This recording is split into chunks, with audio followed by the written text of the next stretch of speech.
এলাকার গোটা পশ্চিমবঙ্গের ওলামায়ে কেরামদের নিকটে জান প্রিয় ছেলে, বেশিরভাগই হুজুরদের কলেজের টুকরা বলে গণ্য হতো।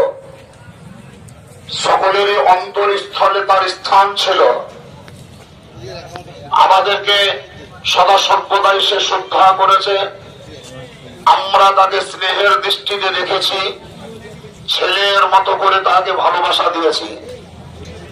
আজকে জাকির হোসেন, কেউ বলবে জাকির হোসেন মারা গেল, কেউ বলবে চন্দনমাটির লোক হয়তো বলবে আমাদের গ্রামের একটি ছেলে মারা গেল, তার বাপ হয়তো বলবে যে আমার ছেলে চলে গেল, তার স্ত্রী হয়তো বলবে আমার স্বামী চলে গেল, তার ছেলে হয়তো বলবে আমার বাপ চলে গেল, পশ্চিমবঙ্গের লোক বলবে একজন ভালো বক্তা চলে গেল, মাদ্রাসা শিক্ষকরা বলবে খুব খুশ মেজাজের একটা ছাত্র চলে গেল। কিন্তু ওলামায়ে কেরামদের দুয়ার বদৌলতে আমার গাঢ় বিশ্বাস আজকে জান্নাতের ফেরেশতারা বলবে আমাদের নিকটে একটি জান্নাতি দুলার আগমন ঘটল। সেটা আমরা সবাই মিলে তার জন্য মাগফিরাতের দোয়া কামনা করব। আল্লাহ তাআলা কোরআন পাকের মধ্যে বলেন, উদউনি আস্তাজিব লাকুম, তোমরা দোয়া করো আমি কবুল করব। আজকে আমরা শুধুমাত্র তার মাগফিরাতের দোয়া করার জন্য এসেছি। আর একটি রুলস আমরা জানি, মানুষ যতদিন জীবিত থাকে ততদিন পর্যন্ত তার সংশোধনের নিয়তে ভ্রান্তিগুলো তুলে ধরতে হয়, তার সামনে ব্যক্ত করতে হয়। তবে যখনই মানুষ ইন্তেকাল করে যায়, 100টি কর্মকে লিস্ট করুন, 100টি কর্মের মধ্যে যদি 99টি কর্ম তার খারাপ হয়, একটি কর্ম ভালো হয়, নবী পাক বলেছেন ভালো কর্মটাকে নিয়ে আলোচনা করো।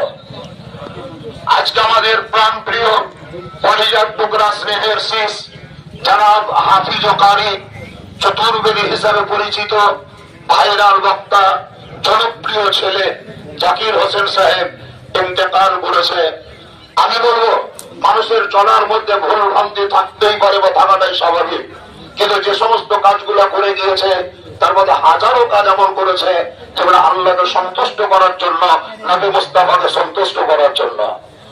সেই দিকে আমরা দৃষ্টিপাত করে আমরা তার সকলের মঙ্গল কামনা করব। শান্ত পরিবেশ তৈরি করুন, কেউ কোনো রকমের গল্প করবেন না, কথা বলবেন না।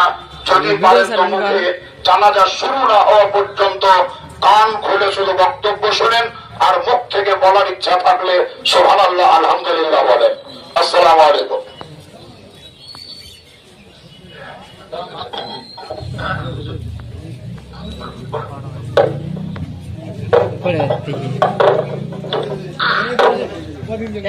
দাদু হয়ে যায়, তার বাবাও যেহেতু আমাকে হুজুর বলেন, আমিও তুমি তুমি করে ছেলের মতো জানি, তো দাদু বলার সুবাদে তার সাথে খোলামেলা আমাকে চলাফেরা এবং উঠা বসা সফর করা, আমার মনে হয় ওরা আমাদের মধ্যে সবচেয়ে বেশি আমি জানি। তার যে জন্মভিটা পুরাতন বাড়ি মাটির, জানি না ওই বাড়িতে রাত্রি কাটিয়েছেন, এটা আমার জানা নাই। আমি এক রাত কাটিয়েছি।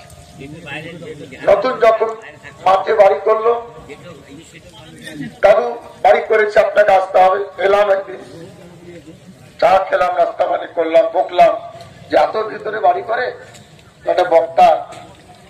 তারপরে সাগরদিঘিতে বাড়ি হলো, আল্লাহ পাক দিলেন। তো আজকের যুগে মাদ্রাসার নাম শুনলেই সবাই না, সবাই বললে ভুল হবে, কিছু কিছু মুসলমান একটু ভুল কুঞ্চিত করেন। মাওলানা সাহেব করবো, হাফেজ সাহেব করবো, কারি সাহেব করবো বললে তখন একটা মনটা যেমন কেমন হয়ে যায়, খারাপ হয়ে যায়। কিন্তু আজকে মাওলানা জাকির হোসেন প্রমাণ করে দিল, একটা গ্রামে একটা আলিম সে ইন্তেকাল করার পরে গোটা পশ্চিমবঙ্গ, ঝাড়খণ্ড নড়ে চড়ে বসেছে, এমনকি বাংলাদেশ, ওপার বাংলা।